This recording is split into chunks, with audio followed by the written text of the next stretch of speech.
But today we're going to be breaking down all of the rules of the Strix funded accounts and the difference between the Strix and the Express plans. We're going to hop over here and sum this up in paint for y'all. The key difference between these two plans, the Strix plans and the Express plans, that is, say this is your chart here on each of them. The Strix accounts have end of day drawdown, which is what I prefer, and the Express plans have intraday trailing. So, say you start at this black line on each of them. This is your break even.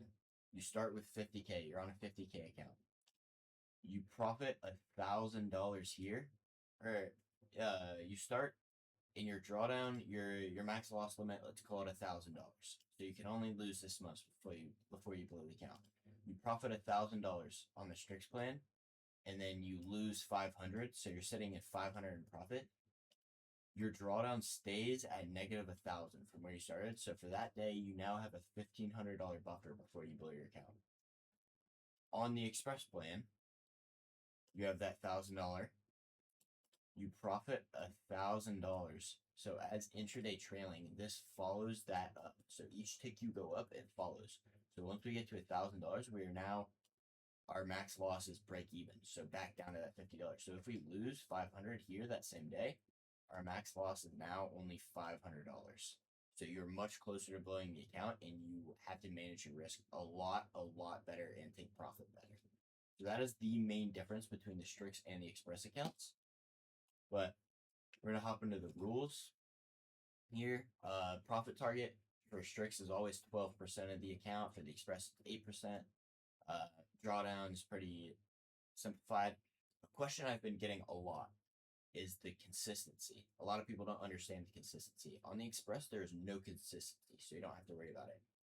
On the Strix accounts, basically what consistency is no single day can be over 30% of your profit target or your total payout. So if our profit target is 6,000, no day can be over 30% of that, or we would have to make more money to pass the account. So 30% is, I think, roughly $1,800. So say we made 2,500 in one day, our profit target would have to increase to meet that 30% restriction on the consistency.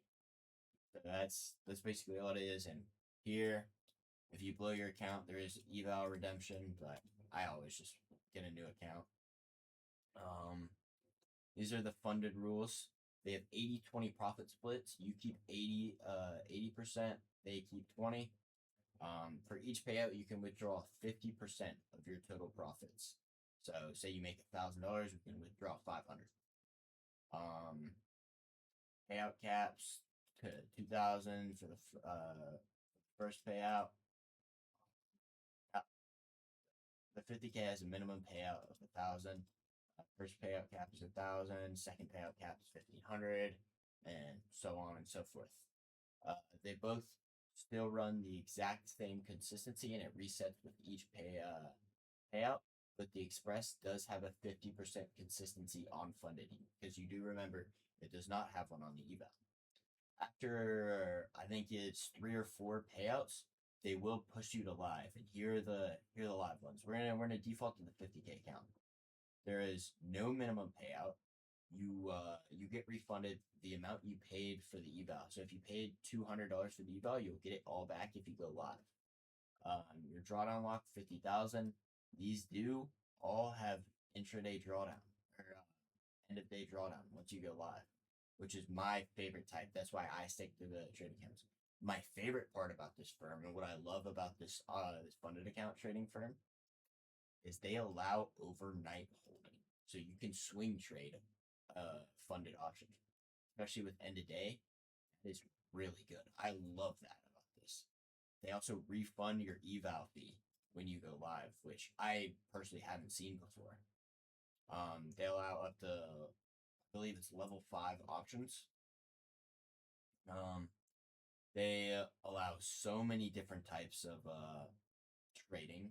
You can do credit spreads. You can buy calls. You can sell calls. You can sell puts. But I mean, yeah, that's basically the whole breakdown.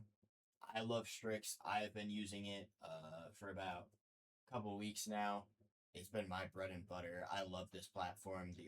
The Rix trade is so easy to use, and I would definitely recommend this to any of y'all wanting to get into funded options.